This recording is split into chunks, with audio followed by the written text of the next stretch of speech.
ce matin aborder la deuxième partie du message que j'avais interrompu il y a maintenant quelque temps, dont vous vous souvenez bien sûr du titre.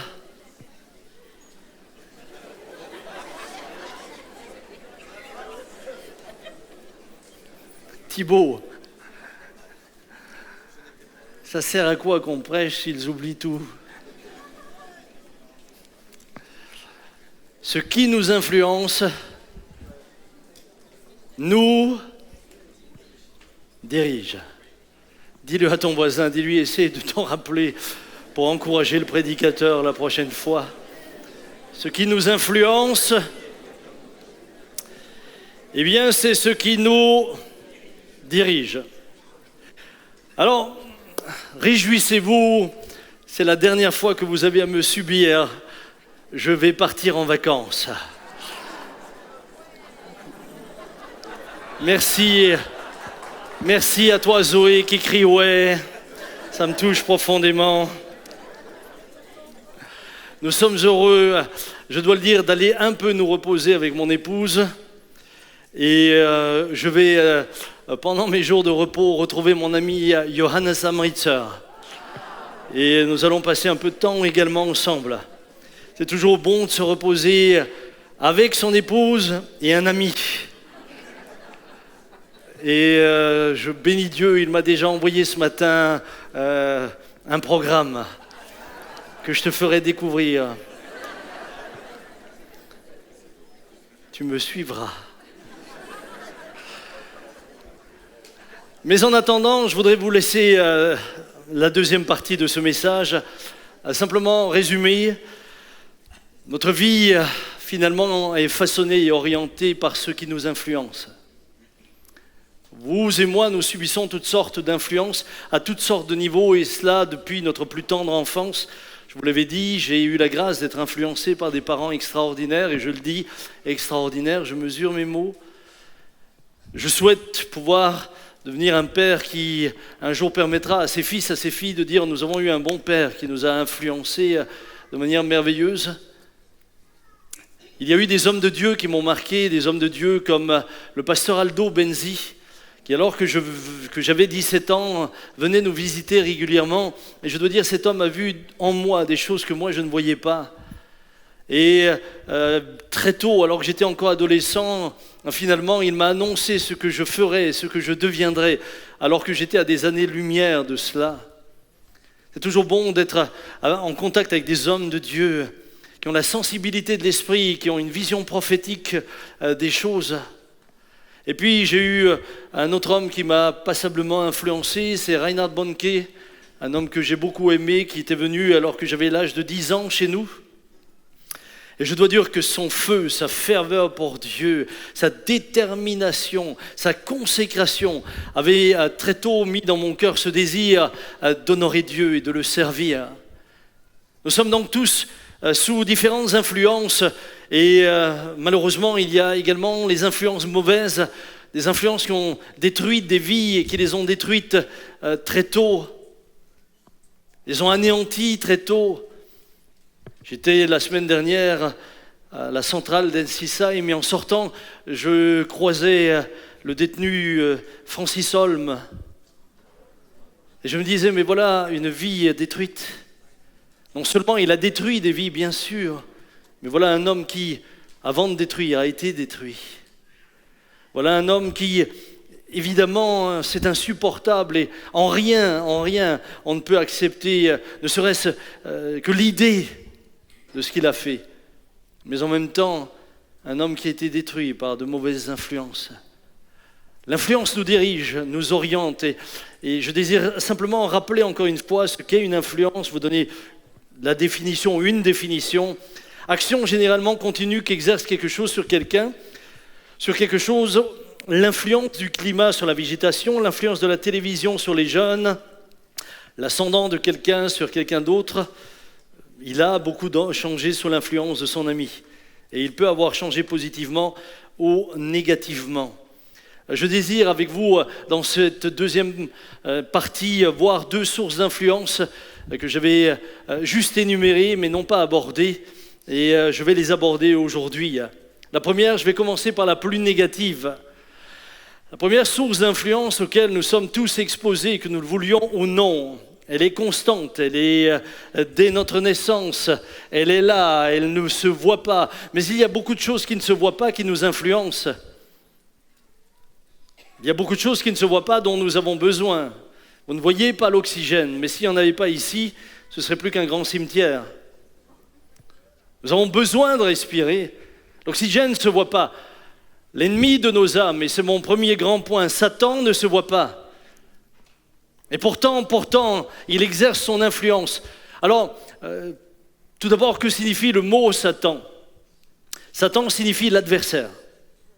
Et nous avons un adversaire. Et nous avons un adversaire d'autant plus lorsque nous sommes enfants de Dieu. Jean est clair, il dira que le monde entier est sous la puissance du malin. Dans 1 Jean 19, nous savons que nous sommes de Dieu. Ça, vous le savez. Est-ce que tu peux dire à ton voisin, sais-tu que tu es de Dieu? Dans la mesure où tu es né de nouveau. Et s'il y avait quelqu'un qui n'est pas encore né de nouveau, qui n'est pas encore de Dieu, mon ami, qu'attends-tu? Qu'attends-tu? Nous savons que nous sommes nés de nouveau, nous savons que nous sommes de Dieu et que le monde entier est sous la puissance du malin. Paul dira dans l'épître aux Éphésiens, chapitre 10, verset 12, « Car nous n'avons pas à lutter contre la chair et le sang, mais contre les dominations, contre les autorités, contre les princes de ce monde de ténèbres, contre les esprits méchants dans les lieux célestes. » Que vous le croyez ou non, c'est une réalité. Ce n'est pas parce que vous ne le croyez pas que ça n'existe pas. Vous savez, il y a bien des personnes qui ne croient pas à certaines choses, ce n'est pas parce qu'elles ne les croient pas, qu'elles n'existent pas. Quelqu'un me disait un jour, moi monsieur, je crois que ce que je vois. Mais ça c'est dramatique, imaginez un aveugle face à une telle réflexion. Il dit, mais c'est de la bêtise. Heureusement qu'on ne croit pas que ce qu'on voit. Le monde spirituel est une réalité. Et la Bible nous dit que le monde gît sous le malin. Souvent, je vois les croyants étonnés de ce qui se passe, étonnés des décisions politiques, étonnés de certaines lois iniques, les lois sur l'avortement, les lois sur ceci, les lois sur cela. Ils sont étonnés, mais comment pouvons-nous être étonnés? Le monde gît sous le malin. Pourquoi faisons-nous les étonnés? C'est le monde. Il est sous l'influence du mal. Et il obéit à ses directives. Autant au travers des guerres que des famines qui sont provoquées. Vous savez, notre abondance, quelqu'un la paye. Notre abondance, c'est le G7. Le G7, quelqu'un le paye. Il y a des pays où on meurt de faim. Non, ce n'est pas nous qui le payons. Il y a des pays qui sont dans la misère. Pourquoi? Parce que le monde gît sous le malin. Et puis, bien sûr, le monde est souvent paradoxal. Je reviens sur quelque chose qui m'a dernièrement travaillé. Je me disais, mais c'est quand même incroyable. On va jusqu'à légiférer dans nos familles, puisque maintenant une loi est sortie qui nous interdit de corriger nos enfants. Mais c'est grave, parce que cette loi s'immisce même dans ce que vous avez de plus intime, le cercle familial. Alors évidemment, il ne s'agit pas de violenter des enfants, loin de moi cette pensée, mais il s'agit de les éduquer. Et parfois, pour les éduquer, il faut les corriger. Et parfois, la correction, ça peut être la privation de leur console, la privation de leur téléphone, ça peut être la privation de l'école, non, ça... Enfin, en tout cas, chez moi, ça n'aurait pas eu d'effet. Vous voyez, ça peut être, tu vas te coucher tous les soirs d'été à 8 heures.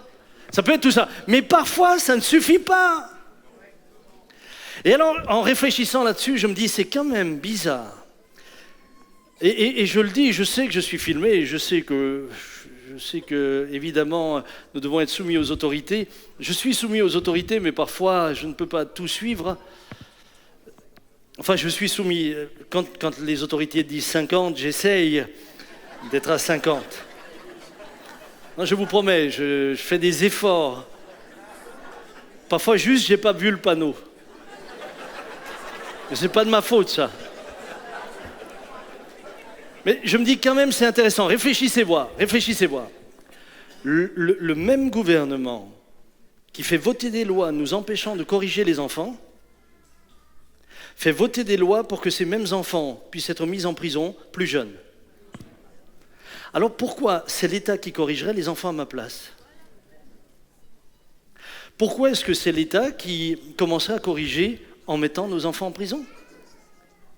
Est-ce qu'il ne vaut pas mieux les éduquer petits pour que jamais ils n'aient à aller en prison, plutôt que d'espérer que la prison va les redresser, alors que tout le monde sait que c'est l'inverse qui se passe? Voyez le paradoxe?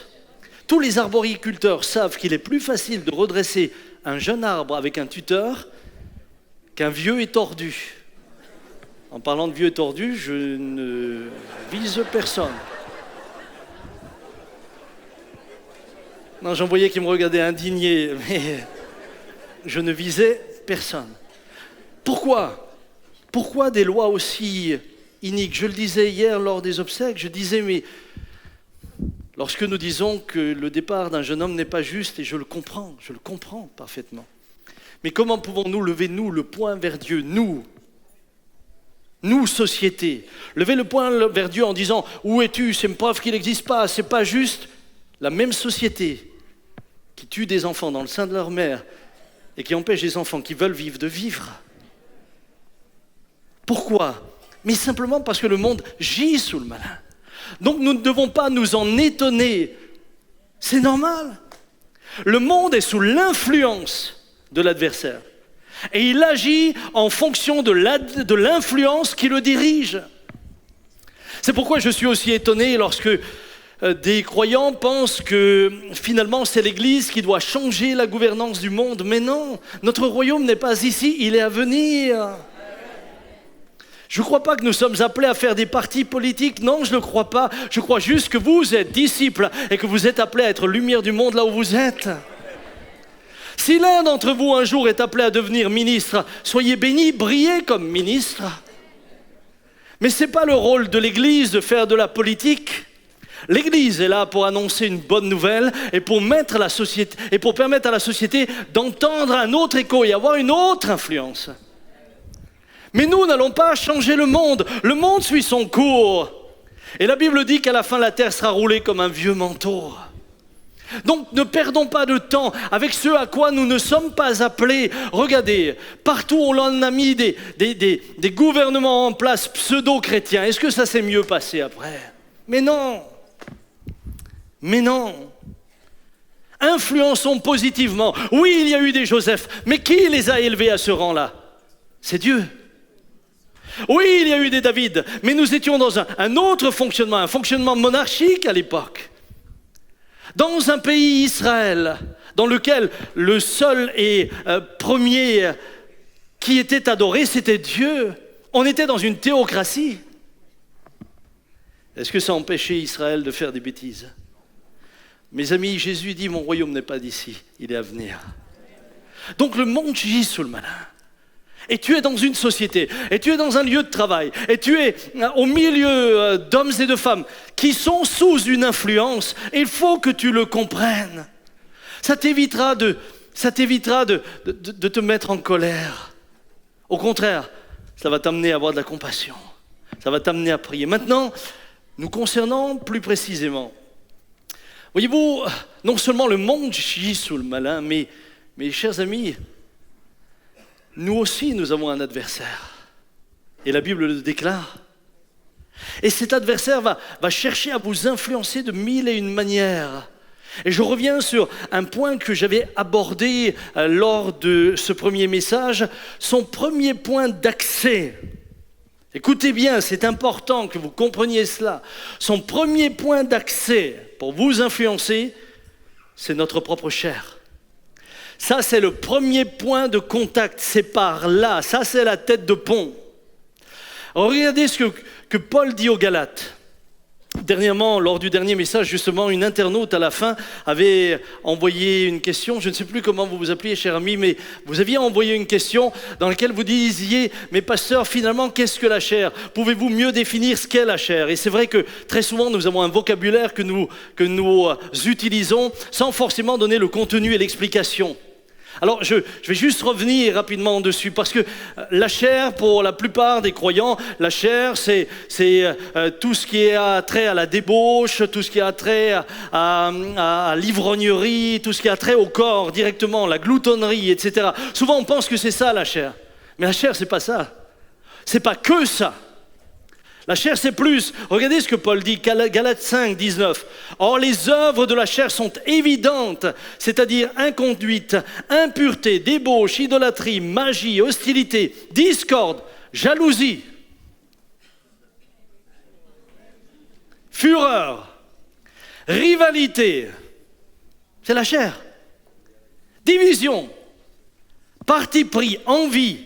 Et puis ensuite, on a de nouveau ce qui a trait au corps, ivrognerie, orgie et choses semblables. Je vous préviens, comme je l'ai déjà fait, ceux qui se livrent à de telles pratiques n'hériteront pas du royaume de Dieu. Laissez-moi juste, j'ai trouvé que le dictionnaire biblique Emmaüs résumait tellement bien les choses que je ne vais pas me lancer pour ne pas perdre de temps dans une longue explication, mais simplement vous citer. La chair ne se résume pas seulement au désir du corps, mais à la nature humaine privée de l'Esprit de Dieu, dominée par les appétits qui asservissent les facultés intellectuelles, les sentiments, la volonté et aussi le corps. Dans ce sens, le mot « chair » désigne l'être humain tout entier, le moi, incapable de faire le bien, sur lequel avec Paul nous devons perdre toutes nos illusions. Il dira « le bien que je veux faire, je ne le fais pas. Et le mal que je ne veux pas faire, je le fais. » Cette chair existe encore également chez vous et chez moi, chez le croyant, et ne peut être ni améliorée ni sanctifiée. Il faut qu'elle soit tenue en échec, en réalité, crucifiée. La seule manière de traiter la chair, c'est de la crucifier. Tu ne peux pas l'améliorer. La nouvelle naissance, c'est une nouvelle nature. Mais elle exige que tu fasses mourir l'ancienne. Car l'homme régénéré a désormais deux natures, la chair et l'esprit. Si nous livrons par la foi et l'obéissance au Seigneur, qui fait de nous son temple, l'esprit manifestera sa victoire sur la chair et portera son fruit. Mon frère, ma sœur, la chair, c'est finalement toute notre nature humaine, autant intellectuellement qu'affectivement, que physiquement. Et c'est pourquoi il nous faut comprendre que la tête de pont, le premier accès par lequel le diable va essayer de t'influencer pour t'orienter, c'est ta chair. C'est ta chair. L'apôtre Paul dira clairement, ne donnez pas accès au malin. Et moi, ce qui m'a touché dans ce texte, c'est ne donnez pas accès. En d'autres termes, qu'est-ce que Paul est en train de dire ? C'est ta responsabilité. Regarde ton voisin, dis-le lui, regarde-le dans les yeux. Dis, hey.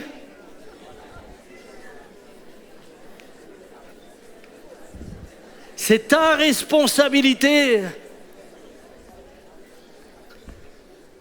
Non, regardez-le bien dans les yeux. Moi, je veux être sûr qu'il a bien compris. Hello, guy.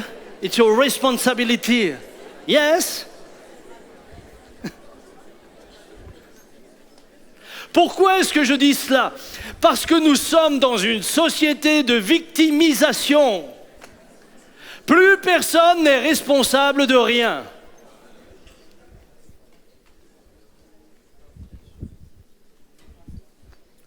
Le voleur n'est plus un voleur, il est atteint du syndrome de kleptomanie.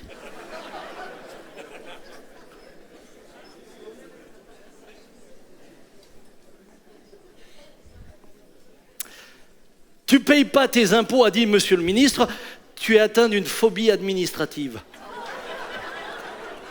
Ah.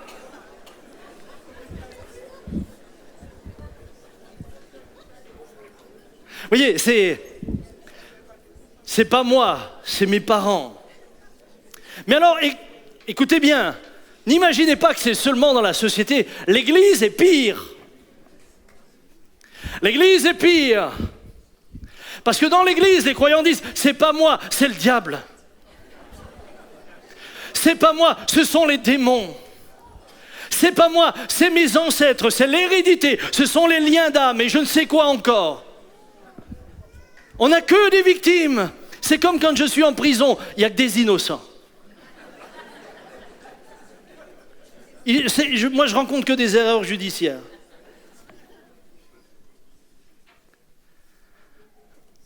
Mon ami, quand tu seras devant Dieu et quand je serai devant Dieu, tu te cacheras ni derrière le diable, ni derrière les démons, ni derrière tes ancêtres. Certains me disent même, il faut remonter jusqu'à la 10e génération.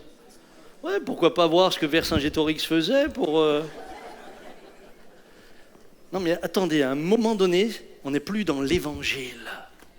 Qu'est-ce que c'est que cette théologie qui finalement nous victimise à tous les niveaux et ne nous ramène pas à notre responsabilité?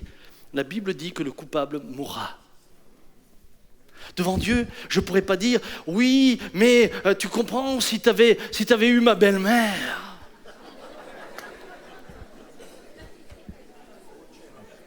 Dominique ne pourra pas arriver devant le trône de Dieu en disant « Ouais, mais c'est de la faute de Samuel. » Comment ça, peut-être un peu.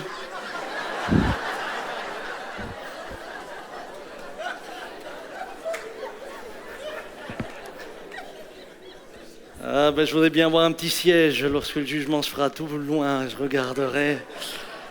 Mon frère, tu peux pas te cacher derrière ta femme, ni pour le mal, ni pour le bien. Vous savez, c'est ce vieux monsieur qui disait, lorsqu'on l'a invité à l'église, non, ma femme y va pour moi. Vous avez déjà entendu ça? C'est comme dans les couples. Ah, mon mari lit la Bible. Mais ça te fait pas lire la Bible? Dites, à midi, quand vous mangez, vous dites, il a mangé pour moi? Non, vous mangez. Et puis le brave vieux là qui avait toujours dit ma femme y va pour moi, ma femme y va pour moi. Un jour il est mort avec sa femme. Ils sont arrivés devant le ciel et l'ange a ouvert la porte. Il dit à la femme entrez. Et le mari il emboîte le pas pour le suivre. Il dit non, reste dehors, elle rentre pour toi.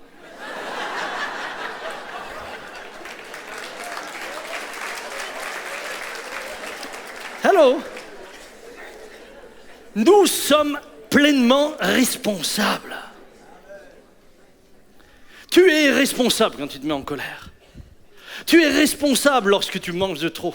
Mais tu es responsable aussi lorsque tu es jaloux. Tu es responsable lorsque tu donnes accès. Vous savez, le diable a entraîné Jésus dans le désert pour le tenter. Et je ne vais pas aller dans les détails, mais il va le remettre en question quant à son identité. Si tu es le Fils de Dieu, si tu es, alors, il essaye de l'influencer de différentes manières. Et vous verrez que lorsqu'il est dit que Christ a vaincu le diable dans sa chair, c'est pas seulement en mourant dans sa chair, c'est parce qu'il a résisté à son influence dans sa chair. Les attaques que le diable va viser contre lui, cette tentation qu'il va exercer aura premièrement attrait à la chair. Si tu es le Fils de Dieu, tu as faim maintenant, ordonne à ces pierres de devenir du pain. En d'autres termes, mais utilise cette puissance à des fins personnelles. Jésus dit, il est écrit. C'est dans sa chair. Lorsqu'il nous est dit que Christ a vaincu dans sa chair, Christ est resté sans péché, Christ n'a pas cédé, Christ a fait la démonstration qu'en étant humain, tu pouvais résister. Certains me disent, oui, mais c'était Jésus. Quand Jésus fut tenté, il l'était dans sa chair. Quand il a dit non, c'était dans sa chair. Quand tu dis non, c'est dans ta chair. Quand tu dis oui, c'est dans ta chair aussi. Certains pensent que Jésus avait une capacité supérieure à la nôtre pour résister, ce qui serait totalement injuste. Puisque comment pourrait-il attendre de nous autres que nous résistions là où lui a eu une autorité supérieure? Lorsqu'il résiste, il résiste dans sa chair. Mon frère, ma sœur, il nous faut comprendre cela. Il nous faut réaliser cela. Vous allez être tentés de mille et une manières. Le diable va essayer de vous influencer parce qu'il sait quand il y arrive, vous lui donnez accès. Dernièrement, j'ai vécu c'était mercredi dernier. Ma petite fille avait 4 ans, et puis l'un de nos, Josué, le papa, nous avait invités à aller manger avec eux dans un petit resto, là, je ne donne pas de nom pour ne pas te faire de pub. Et puis, c'était sympa, on était ensemble et tout, la petite était très contente. Mais je devais être le soir à Zurich. Je suis allé à Zurich parce que je voulais être à Zurich pour honorer notre frère Guido Berger, qui a fait 2 années d'école biblique et qui recevait son diplôme ce jour-là. Alors j'ai dit, je vais à Zurich, je veux être avec lui. Et c'était vraiment un beau moment. Un beau moment. Notre frère a voulu vraiment se former. Et l'école biblique ici, en français, c'est un peu compliqué pour lui. Donc ça a été un beau moment. Et comme je devais partir à Zurich, on est parti un peu plus tôt. Et je suis allé payer. J'allais payer. Et une fois que j'étais à Zurich, j'ai reçu de beaux messages. Un message de ma belle-fille qui me dit « Merci, Papilou, pour le repas. » J'étais content. Puis tout d'un coup, ma fille, Johanna, elle dit à papa « C'est gentil, il fallait pas, merci de m'avoir payé le repas. » Alors j'étais content et étonné. Et puis, Josué qui me dit « Enfin, c'est une belle surprise, je m'y attendais pas, mais merci. » Je me suis dit « Waouh, est-ce que par mégarde, tu aurais payé à tout le monde ?» C'est pas que j'aime pas payer à tout le monde, mais... Et là, je sors mon ticket, 31 €. Je me suis dit, c'est pas cher pour 10 personnes. Je me suis dit, ce lieu, va falloir le recommander. Mais rapidement, j'ai compris ce qui s'était passé. Et là, vous savez, le diable dit, mais loup Dieu, il t'a béni comme ça.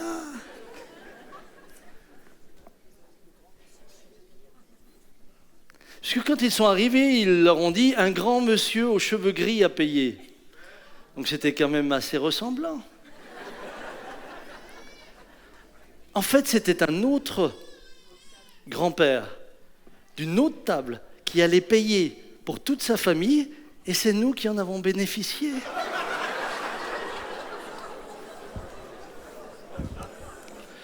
Puis ce qui était intéressant, c'est que celui qui encaissait s'appelait Samuel. D'ailleurs, quand j'ai vu, je lui ai dit, tiens, tu t'appelles Samuel, c'est assez rare. Je me disais, ça doit être un chrétien. Non, non. Je lui ai dit, tu sais que c'était un prophète. Il dit, ouais, non, mais moi, je veux rien savoir de ces trucs-là. Moi, je suis pas croyant. Moi, pourvu qu'on me fiche la paix, etc. J'ai dit, tu sais, on sait jamais, hein. On peut changer d'avis. Et alors, je dis à mon fils, je dis, écoute, là, il y a une erreur. Mais vous savez, intérieurement, vous dites, Peut-être le Seigneur a permis comme ça. Pourquoi se faire du mal quand on nous a fait du bien? Et puis je dis à Josué, je vais voir demain, je vais y aller au téléphone-leur. Et alors il leur a téléphoné. Et là évidemment, oui, nous avons fait une grande erreur, c'était une autre table, etc. Et Josué leur dit, mais écoutez, je raccourcis, je viens payer. Et là... Le jeune homme qui m'avait encaissé, n'était plus au travail. Il est spécialement revenu de la maison pour encaisser. Et il dit à Josué, j'ai jamais vu ça. Puisqu'il fallait encore faire 15 km pour aller payer. Hein. J'ai jamais vu ça. Et alors Josué ne savait pas que je lui avais témoigné, enfin que j'avais essayé, qu'il m'avait... Et Josué, il lui dit à Josué, je vous offre 2 repas. Ah tiens, ça correspond à maman et moi finalement. Hein? Ça me vient maintenant sur les sacs tout d'un coup. Vous êtes 4, nous on est 2. Josué.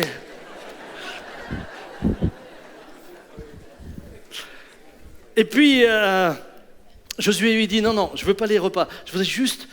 Il lui a offert un film de la vie, il lui a offert le... Je dis, je voudrais juste que vous preniez le temps d'aller sur ce site. Je voudrais juste ça. Promettez-moi ça, je veux rien d'autre. Et là, ce jeune homme dit, mais ça, je le prends, mais je vous offre quand même les 2 repas. Mes amis, à différents moments, vous allez d'une manière ou d'une autre être testés, être sous influence. Ça semble rien, mais vous ne savez pas quels sont les enjeux dans le monde spirituel. Vous ne savez pas tout ce qui se passe et tout ce qui se regarde. Vous ne savez pas qui regarde. Moi, je me demande parfois dans ces moments-là s'il n'y a pas le ciel entier qui regarde. Tiens, qu'est-ce qu'il va faire? Non, mais si nous étions conscients de tout ce qui nous regarde. Hey, si vous étiez... franchement, si on était conscient, si tout d'un coup, au moment où tu as envie d'aller par exemple à un concert de jazz,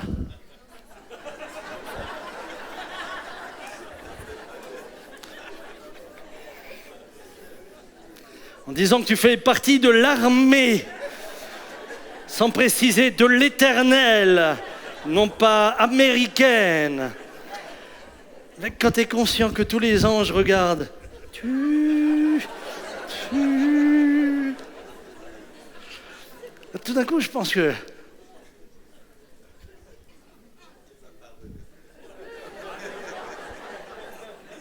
Il lui a pardonné, je le crois. Je le crois. Évite de recommencer. Bien-aimés, c'est notre responsabilité au quotidien, avant de chasser tous les démons du monde, avant d'invoquer tous les liens d'hérédité. C'est ta responsabilité. Le diable ne pourra jamais plus avoir d'accès que tu lui en donnes. Jamais. Jamais. J'ai là une remarque subsidiaire, mais je ne vais pas la faire, le temps passe trop vite. Il y a encore un moyen par lequel il nous influence et je voulais quand même venir dessus. C'est la peur. Il y a bien sûr notre chair. Et la peur est sujette à la chair. La chair est sujette à la peur, pardon. La peur. Dans l'Écriture, vous avez beaucoup d'exemples où sous la peur, sous l'influence de la peur, des hommes ont agi selon la chair et pas selon l'esprit. Prenez l'exemple de Saül. Samuel ne vient pas pour offrir le sacrifice. Et là, il attend, la pression augmente. Et puis soudain, il le dit lui-même. Il dit, je craignais que le peuple se disperse. C'est sous la peur qu'il agit. Et là, il va s'improviser sacrificateur, ce qui était strictement interdit. Vous savez, je fais là une petite remarque en passant, mais je vois des gens qui s'improvisent pasteurs, évangélistes ou prophètes. Mais si tu n'as pas reçu le ministère, penses-tu que tu peux faire ce que tu veux? De quel droit? Si ce n'est pas l'onction qui t'a été donnée de la part de Dieu, comment peux-tu t'improviser comme ça? Décréter que... Veillons à ne pas tout d'un coup nous mettre dans des rôles qui, au lieu d'emmener la bénédiction, emmènent sur nous des jugements. Les ministères, les 5 ministères, je le rappelle, ce n'est pas les hommes qui les suscitent, c'est Dieu qui les donne à l'Église pour son édification. Ne nous trompons jamais.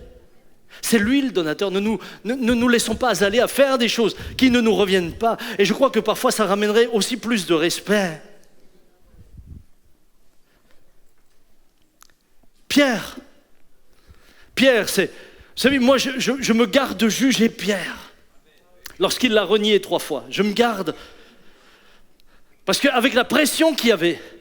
D'ailleurs, Pierre va le renier, mais les autres avant, on parle toujours de Pierre qui l'a renié. Mais on ne parle pas des autres qui se sont tous enfuis. Il y en a même un qui est parti, il est parti tout nu tellement il a eu peur. Vous savez, il faut courir vite pour courir plus vite que vos habits, hein?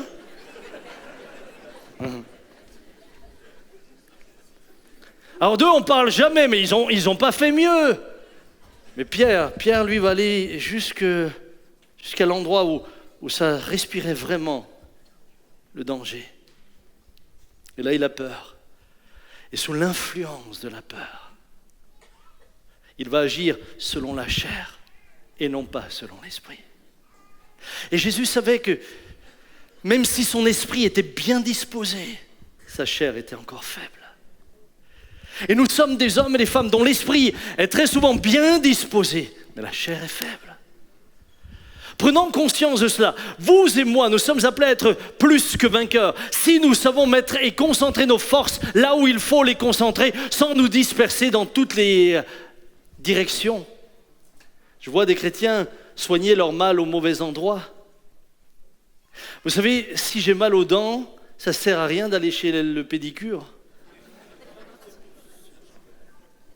Et moi, je vois des chrétiens qui sont depuis des années chez le pédicure et ils ont mal aux dents. Ils traitent leurs problèmes, mais du mauvais côté. J'en vois qui réfléchissent sur leur lien d'hérédité depuis des années, des années, des années. Ils n'ont pas changé pour un sou. Vous n'avez pas attaqué la vraie racine. Vous êtes en train de soigner le mauvais endroit.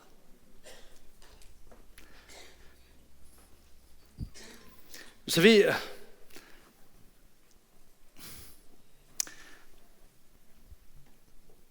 le diable, lorsqu'il est venu tenter Jésus, qu'est-ce qu'il a utilisé?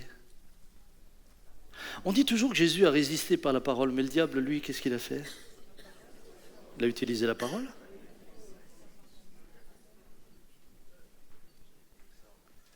Réfléchissez dans quoi on peut vous entraîner tout en utilisant la parole. Tout en utilisant la parole, on peut vous emmener à faire des choses qui sont contraires à la volonté de Dieu. Quand je vois parfois le nombre de gens manipulés, et je le dis par des manipulateurs, qui leur promettent de grandes bénédictions s'ils donnent leur argent, je dis ça c'est de la manipulation. Parce que si tu donnes, tu dois donner de tout ton cœur et avec joie. Mais pas par intérêt. Quand je vois parfois dans quoi des croyants se sont perdus au nom de la parole,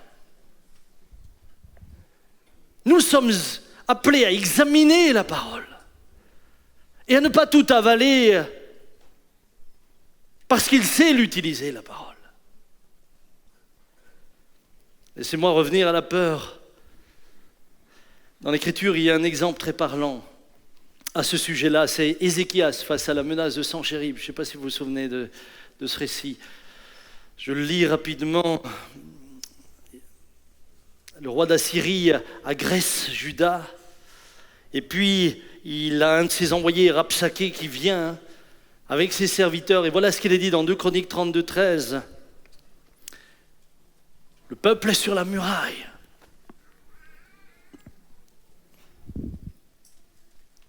Ézéchias est là. Et voilà ce qu'il leur dit. Ne savez-vous pas ce que nous avons fait, moi et mes pères, à tous les peuples des autres pays? Les dieux des nations de ces pays ont-ils pu délivrer leur pays de ma main? Parmi tous les dieux de ces nations que mes pères ont exterminés, quel est celui qui a pu délivrer son peuple de ma main pour que votre Dieu puisse vous délivrer de ma main? Qu'Ézéchias ne vous séduise donc point et qu'il ne vous abuse point. Ainsi, ne vous fiez pas à lui, car aucun Dieu d'aucune nation, ni d'aucun royaume, n'a pu délivrer son peuple de ma main et de la main de mes pères. Combien moins votre Dieu vous délivrera-t-il de ma main? Les serviteurs de Sanchérib parlèrent encore contre l'Éternel Dieu et contre Ézéchias. Et il envoya une lettre insultante pour l'Éternel, le Dieu d'Israël, en s'exprimant ainsi contre lui, de même que les dieux des nations des autres pays n'ont pu délivrer leurs mains de ma main, de même le Dieu d'Ézéchias ne délivrera pas son peuple de ma main. Écoutez bien maintenant. Les serviteurs de Sanchérib crièrent à haute voix en langue judaïque, afin, dans quel but? De jeter l'effroi et l'épouvante parmi le peuple de Jérusalem qui était sur la muraille et de pouvoir ainsi s'emparer de la ville. Le règne par la peur. Et l'adversaire de nos âmes utilise la peur pour vous emmener à agir en dehors de la volonté de Dieu. Il viendra et vous dira, la maladie que tu es, d'autres en sont morts. Pourquoi tu t'en sortirais? C'est pas parce que tu pries que tu vas t'en sortir. Et regarde, dans l'église, il y en avait un autre qui avait la même maladie. Et il est mort. L'ennemi de ton âme va utiliser le moyen de la peur pour t'empêcher de continuer à persévérer dans la foi. L'ennemi de ton âme va employer la peur. Et il va l'employer de manière très compréhensible. Sachez que Ceux qui étaient autour d'Ézéchias avaient dit à ceux qui parlaient, parlez-nous dans votre langue, nous la comprenons, pour ne pas effrayer le peuple. Ils vont exprès parler dans la langue du peuple pour l'influencer. Le peuple était entre deux, il était sous deux influences. Celle d'Ézéchias qui leur disait l'Éternel est avec nous, celle maintenant de Rabsaké qui disait quel Dieu peut vous protéger? Aucun Dieu d'aucune nation n'a pu protéger de l'armée de mon peuple. C'est comme ça que Satan viendra. Et l'influence te dirigera dans tes choix et dans tes décisions. Ce qui nous influence nous dirige. Alors comment réagissons-nous? Et c'est là que je voudrais venir au deuxième point, c'est Dieu. Et comme c'est la dernière fois que je prêche avant, bientôt, je vais aller jusqu'au bout. Vous êtes d'accord? Ceux qui ne sont pas d'accord, vous pouvez rentrer, moi il n'y a pas de problème. Je vous aime quand même. Deuxième source d'influence essentielle, c'est Dieu. S'il y en a une mauvaise, il y en a une. Il y en a une excellente, qui est là pour nous bâtir. Contrairement à Satan, qui est un manipulateur, un menteur, Dieu nous conduit, lui, dans la vérité. Jésus dit, je suis le chemin, la vérité et la vie. En disant qu'il est le chemin, il peut te dire, suis-moi, parce que je t'ai ouvert le chemin. Et dans ma chair, je lui ai résisté. Et je lui ai résisté jusque dans la mort. J'ai triomphé afin que toi, revêtu de ma justice, tu puisses lui résister. Mes amis, voyez-vous, il y a un moyen que Dieu emploie, et je dirais que c'est le premier moyen que Dieu emploie pour nous influencer.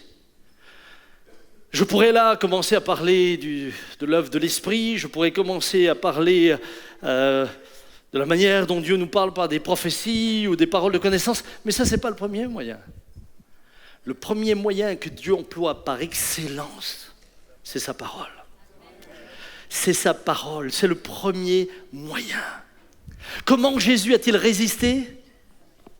Par la parole. Je regrette que la parole de Dieu soit négligée dans la vie de tant de chrétiens de cette église. Je ne parle pas d'une autre église ce matin. Je regrette qu'il y a tant de croyants qui ne lisent pas la parole de Dieu, qui se contentent d'un culte, qui se contentent d'un replay de temps en temps. Mais un replay, c'est quelqu'un d'autre qui a médité pour vous. Ce n'est pas vous qui avez médité. Ce n'est pas vous qui avez cherché sa présence. Regardez ce qu'il est dit d'Esdras. Vous savez, je vois tellement de chrétiens qui veulent être bénis. Ils veulent la faveur de l'Éternel. Ils veulent la faveur, mais pas les conditions pour l'atteindre. Regardez ce qu'il est dit dans Esdras 7, 9. La bonne main de son Dieu étant sur lui. Car Esdras avait appliqué son cœur à étudier et à mettre en pratique la loi de l'Éternel et à enseigner au milieu d'Israël les lois et les ordonnances. Qui veut la bonne main de Dieu sur lui? Qui veut? Ceux qui gardent la main en bas, je veux dire, moi j'en ai pas besoin, moi c'est bon. Si tu veux la bonne main de Dieu sur toi, alors commence à étudier. Commence à étudier, mais pas pour étudier, parce que là aussi, j'ai beaucoup d'étudiants, mais peu de pratiquants. Ah, on veut des études. J'ai envie de dire, mon frère, ça sert à quoi? Tu ne le pratiques pas. Le travailleur mange pour avoir de la force, pourquoi? Pas pour se reposer, pour travailler. Je lis la Bible parce que je sais qu'elle est inspirée par l'Esprit de Dieu et elle exerce sur moi une influence qui m'amène ensuite à agir selon la volonté de celui qui est à la base de cette parole. Mon frère, ma soeur, regardez, face à la peur qu'éprouvait Jaïrus, que va lui dire Jésus? Ne crains pas, crois seulement. Ne crains pas, crois seulement ce que je te dis. Crois seulement la parole. Dans Matthieu 6, 31, ne vous inquiétez donc pas en disant que mangerons-nous ou que boirons-nous ou de quoi serons-nous vêtus, car cela, ce sont les païens qui le recherchent. Or, votre Père Céleste sait que vous en avez besoin. Cherchez premièrement son royaume et sa justice, et tout cela vous sera donné par-dessus. Ne vous inquiétez donc pas du lendemain, car le lendemain s'inquiétera lui-même, de lui-même. À chaque jour suffit sa peine. Est-ce que vous n'avez pas envie de vivre comme ça? Quand je vois le nombre de chrétiens déjà malades 3 mois à l'avance pour un événement, je dis c'est dommage. À chaque jour suffit sa peine. Lève-toi, réjouis-toi d'aujourd'hui. Ne sois pas inquiet pour ton mariage, ma petite. Ne te rends pas malade. Ça va venir tout seul et on sera là.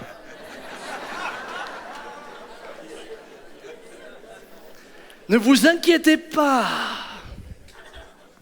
Ceci dit, il est capital que vous compreniez que la foi vient de ce que vous entendez, et ce que vous entendez vient de la parole de Dieu. Donc, encore une fois, vous allez puiser votre foi au travers de ce qui vous influence. Qu'est-ce qui vous influence? C'est la parole de Dieu. Et la parole de Dieu va vous amener à agir selon la volonté de Dieu. Jésus dira, ceux qui sont vraiment mes disciples gardent mes commandements. En d'autres termes, les autres non. Et il dit ça aux Juifs qui croyaient en lui. Il dit aux Juifs qui croyaient en lui, ceux qui gardent mes commandements sont vraiment mes disciples. En d'autres mots, tu peux croire en lui sans être son disciple. Et ça se traduira comment? Dans tes actes quotidiens. Parce que ce qui t'influence te dirige. Comment Jésus a-t-il résisté au diable? En criant, en menaçant les démons, en liant. Là, j'ai aussi tout vu, on a lié, mais parfois je me dis, mais avec tout ce qu'on a lié depuis des années, est-ce qu'il a crié? Est-ce qu'il a hurlé? Diabolos, Satanas! Sa puissance reposait dans « il est écrit ». Il est écrit. Et sa force, c'est que ce qu'il était écrit, il le pratiquait. Quand il chassait les démons, parce qu'on chasse les démons, il y a des démons, c'est une réalité, le monde spirituel est une réalité. Mais Jésus n'avait pas besoin de hurler au nom de « tu sors ». Tu sors. Il n'avait pas besoin de s'agiter. Quand je vois parfois pour chasser les démons, comme on crie « Au nom de Jésus, sors de là !» J'ai dit un jour à un frère, arrête, il n'est pas sourd.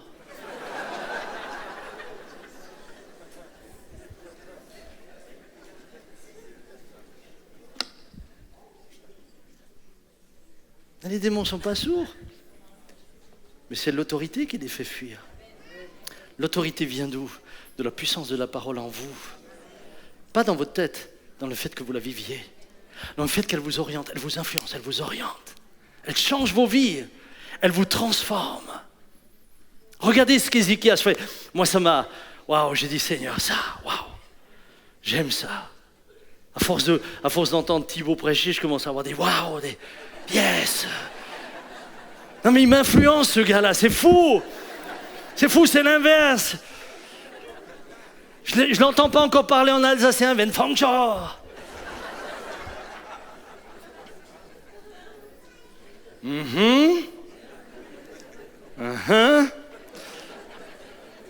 Je vais m'arrêter. Hein. Allez, Ézéchias, la peur est là, la menace est là. Les gars lui parlent en hébreu pour que ceux qui sont là puissent bien comprendre, pour que tout le monde ait peur. Ézéchias, lui, va répondre à la menace. Et il va démontrer quelle était l'influence sous laquelle il était. Regardez ce que les envoyés du roi lui demandent. Rabshaké leur dit, dites à Ézéchias, ainsi parle le grand roi, le roi d'Assyrie, quelle est cette confiance sur laquelle tu t'appuies? C'est quoi ta source d'influence? C'est quoi? Tu t'appuies sur qui? C'est quoi ta source d'influence? Quelle est la source d'influence sur laquelle tu peux t'appuyer où tu es sûr? Ça vaut la peine. Ça vaut la peine. Dans 2 Chroniques 32, il va dire quelle était l'influence. Contrairement au roi d'Assyrie qui lui disait « Tu t'appuies sur l'Égypte qui est un roseau cassé », il dira « Fortifiez-vous, prenez courage, soyez sans crainte et sans effroi devant le roi d'Assyrie et devant toute la multitude », et c'était une multitude énorme, qui est avec lui. Car avec vous, il y a plus qu'avec lui. Avec lui, il y a un bras de chair. Et avec nous, l'Éternel, notre Dieu, qui nous aidera et qui soutiendra notre combat. Le peuple s'appuya sur les paroles d'Ézéchias, roi de Juda.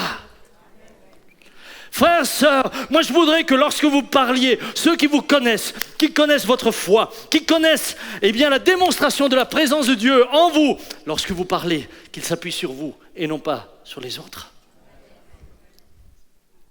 Et ensuite il continue, il y a la lettre de Rabsaké. La lettre que Rabsaké avait faite était terrible. Dans 2 Chroniques 32:16, les serviteurs de Sanchérib parlèrent encore contre l'Éternel et contre Ézéchias, son serviteur. Et il a envoyé une lettre insultante pour l'Éternel. Que fit Ézéchias? Écoutez, c'est ça un homme influencé par Dieu. Ézéchias prit la lettre de la main des messagers, la lut, puis il monta à la maison de l'Éternel et la déploya devant l'Éternel. À qui il adressa cette prière? Éternel Dieu d'Israël, assis sur les chérubins, c'est toi qui es le seul Dieu de tous les royaumes de la terre. C'est toi qui as fait les cieux et la terre. Éternel, incline ton oreille et écoute. Ouvre tes yeux et regarde. Entends les paroles de Sanchérib qui a envoyé Rabsaké pour t'insulter au Dieu vivant. La réponse vient par Ésaïe le prophète. 2 Rois 19. Et Ésaïe leur dit, voici ce que vous direz à votre maître, ainsi parle l'Éternel. Ne t'effraie point des paroles que tu as entendues et par lesquelles m'ont outragé les serviteurs du roi d'Assyrie. Et puis vous lirez, toute l'armée d'Assyrie fut mise en déroute, sans qu'ils ne se battent. Ils ne se sont jamais battus. Vous savez que je fais la même chose parfois? Je vais vous partager quelque chose que j'ai sur mon cœur. Est-ce que vous me le permettez? Tant pis pour vous.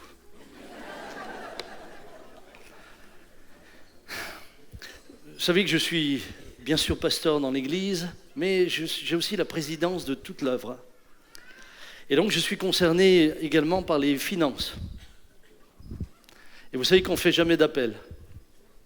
Il y a des troncs à la sortie, les gens donnent librement. Vous, chers amis internautes, si vous voulez soutenir, vous soutenez. Moi, je ne sais pas qui donne pas, je ne m'en préoccupe pas. Mais nous n'avons jamais dit, il faut que vous donniez, parce qu'il ne faut rien. Si tu aimes Dieu, de toute manière, ça vient de ton cœur. Moi, personne ne m'a dit, il faut que tu achètes une bague à ta femme parce que je l'aimais, je l'ai achetée. Pas récemment.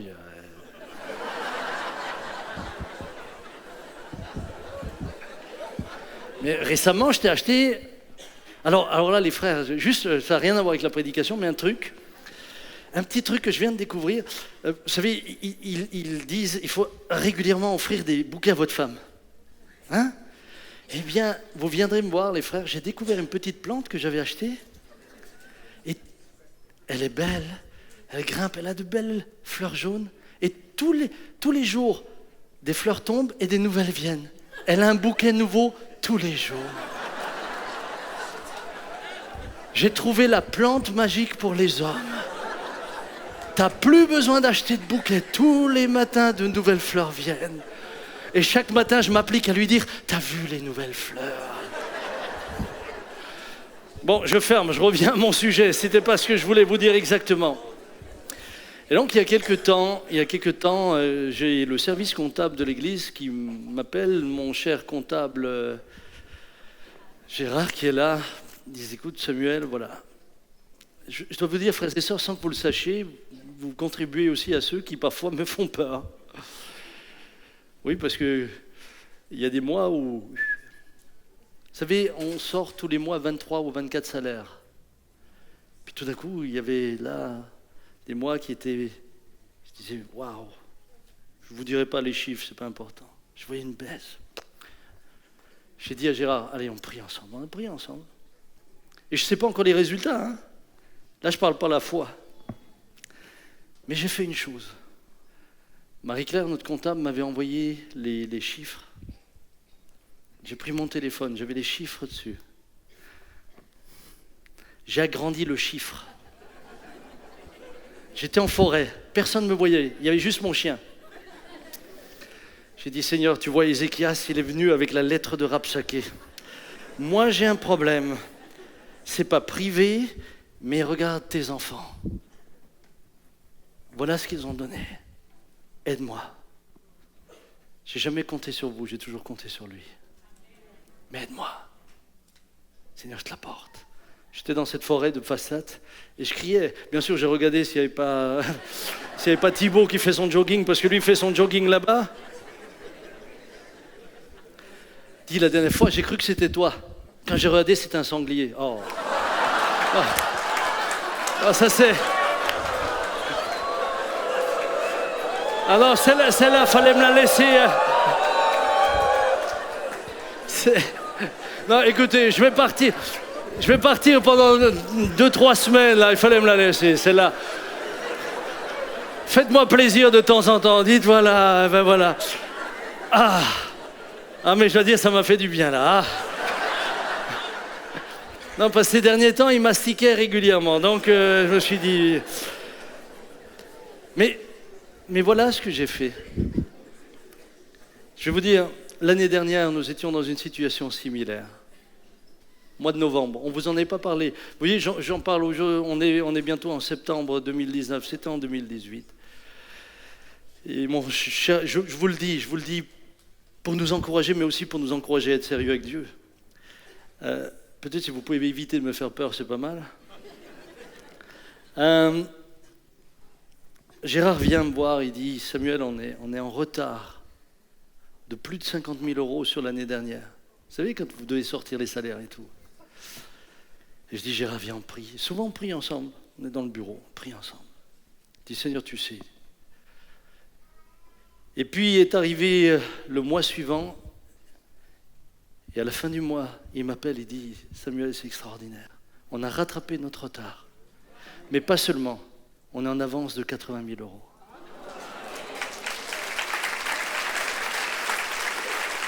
Moi, je me suis dit, Seigneur, il avait raison. Quand toi, tu as ta lettre de Rabshakeh, va devant lui. Je ne te parle pas des factures que tu fais parce que tu fais des dépenses inutiles. Je ne te parle pas des factures que tu as parce que tu as un train de vie qui est au-delà de ce que tu peux te fournir. Non, je ne te parle pas de ça. Ça, au contraire, j'espère que tu ne continues pas. Je te parle de tout ce qui est juste. Où tu ne sais pas, tu dis, Seigneur, voilà, je te le remets. Ça t'appartient. Et il est juste. Ne laisse pas la peur prendre le dessus. Alors je termine. Mon troisième point, c'était qui voulons-nous réellement écouter? Notre chair, nos désirs, les autres, Satan, Dieu, c'est qui? Qui est-ce que tu vas écouter? Qui vas-tu laisser exercer une influence sur toi?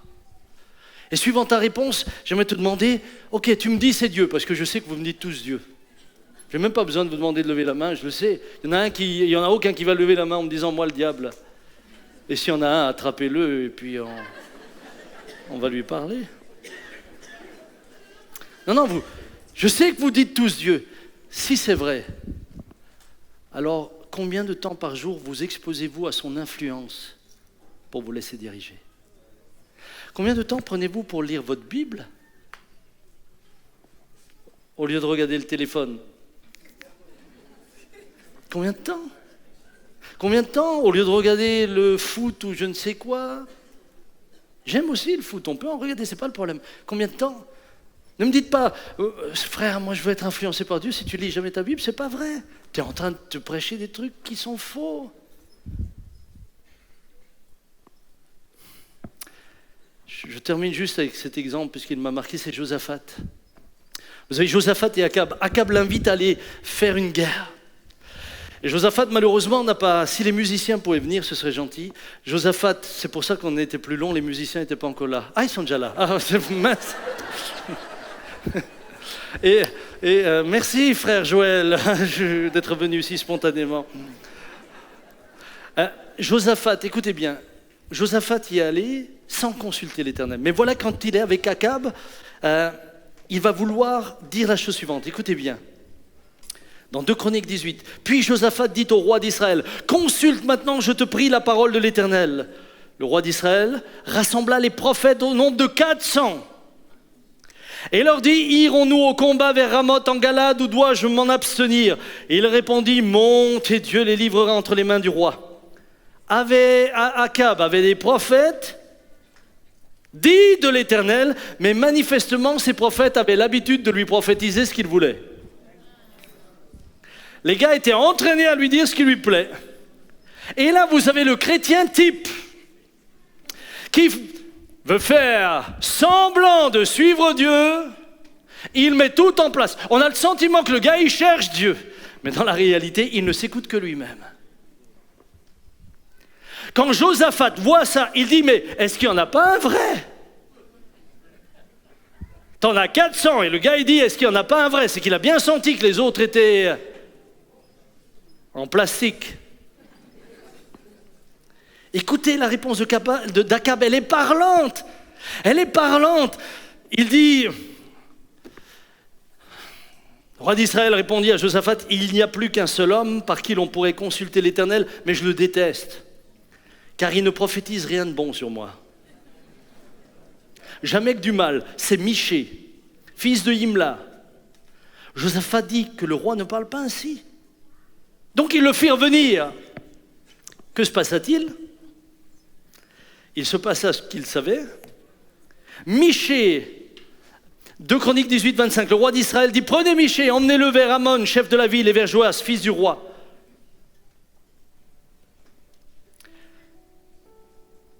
Pardon, je suis allé trop rapidement.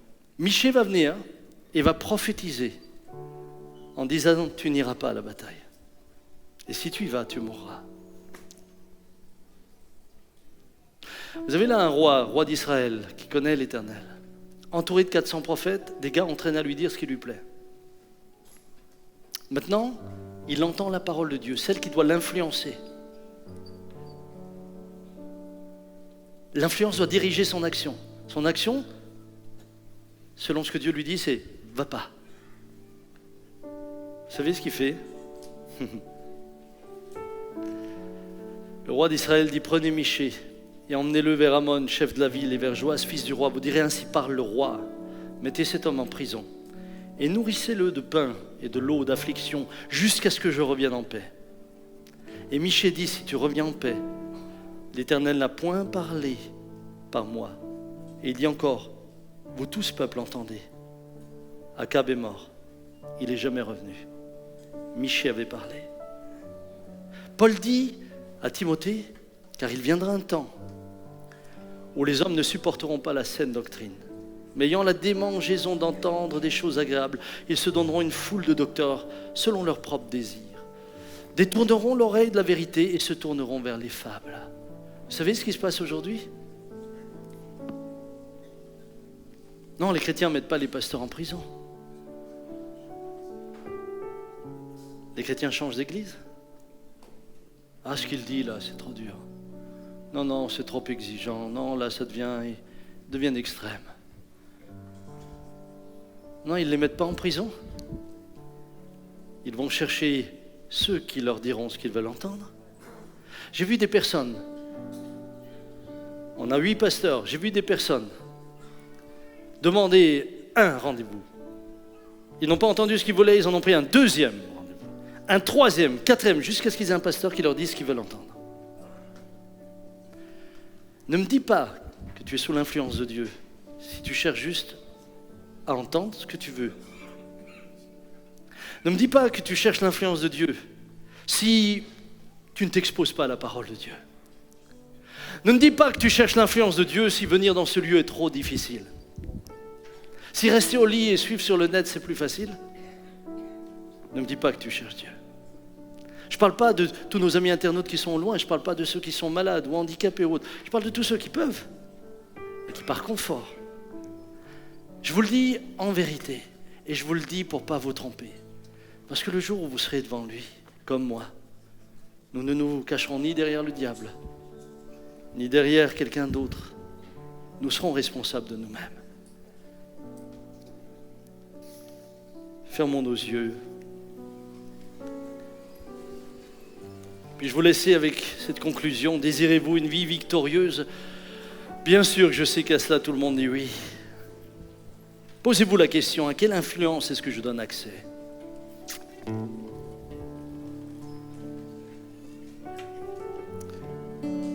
L'adversaire a-t-il encore beaucoup de têtes de pont dans votre vie? Est-ce que la chair est encore une grande tête de pont? Dites pas que c'est de la faute des autres. N'accusez pas le monde entier ou tous les esprits de l'univers. L'apôtre Paul dit ne donnez pas accès au malin. Vous avez une responsabilité. Vous savez, ce qui m'a toujours touché, c'est que le possédé de Gadara, cet homme était possédé. Il était rempli de démons, des légions. Mais quand il vit Jésus, aucune de ces légions n'a pu le retenir de courir vers Jésus. Aucune. Aucun démon n'a pu le retenir. Oui, je sais que parfois le diable, comme le dit l'apôtre Paul, va chercher à nous empêcher de faire l'œuvre de Dieu. Paul le dit.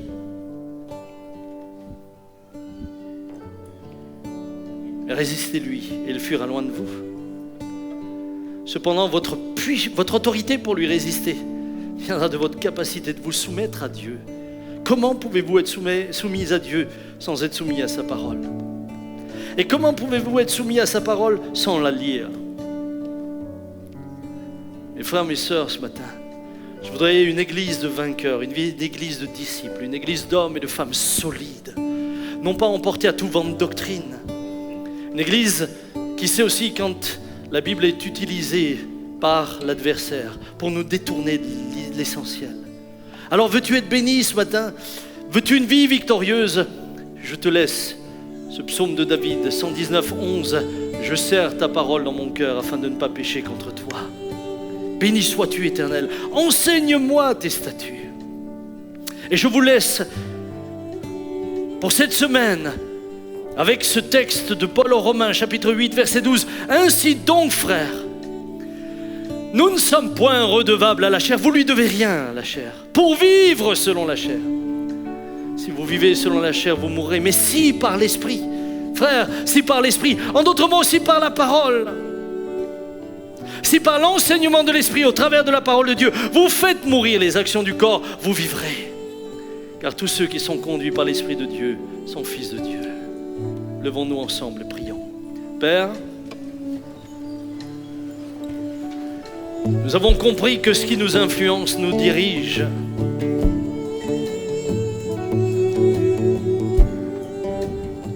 Nous savons, Seigneur, que le premier point d'accès par lequel le diable essayera de nous influencer pour nous désorienter et nous orienter en dehors de ta volonté, nous amener à agir en dehors de ta volonté, c'est notre chair. Toi, tu as vaincu la chair. Et tu l'as vaincu en lui résistant, en lui rappelant, il est écrit. Tu ne t'es pas laissé séduire par la manipulation même. Tu n'as pas laissé le diable t'impressionner par les textes qu'il a énumérés en dehors de leur contexte pour te manipuler. Mais tu lui as répondu. Il est écrit. Et je te bénis parce que la foi vient de ce qu'on entend.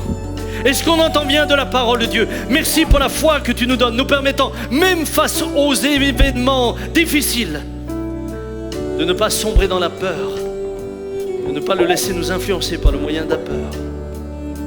Merci de ce que tu nous donnes de mieux te connaître. Seigneur, ce matin, qui voulons-nous écouter? Seigneur, je veux parler pour moi, je veux t'écouter. Je veux que tu m'influences. La seule influence sur ma vie, je veux que ce soit toi, ta parole, ton esprit, des hommes d'esprit. Je veux me laisser inspirer, influencer par des hommes de Dieu, des hommes d'esprit. Je veux me laisser influencer par ce que tu me dis dans ta parole. Je veux veiller avec qui je fais alliance. Et Seigneur, je sais que si je m'expose à ton influence, alors, même si les voies de l'Éternel ne sont pas les nôtres, parce que je me suis exposé à ton influence, tes voies, je les découvrirai et je pourrai y marcher dans la bénédiction et la grâce. C'est ainsi que je prie pour l'Église ce matin. Je prie pour que, Seigneur, dans l'humilité, notre assemblée puisse rester attachée à ta parole.